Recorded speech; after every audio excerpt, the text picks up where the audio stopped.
Mummy ਜੀ उठो। क्यों? मैं सोना वा, मेरा एसी है, मैं दे च लियाई सी।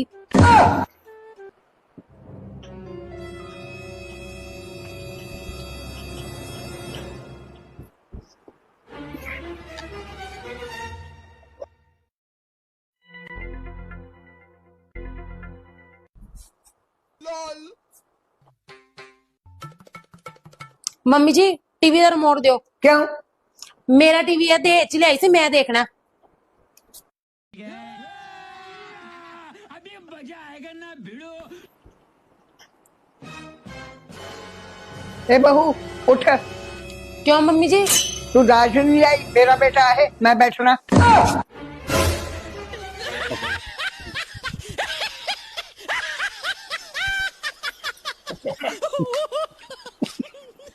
देखा था आंटी?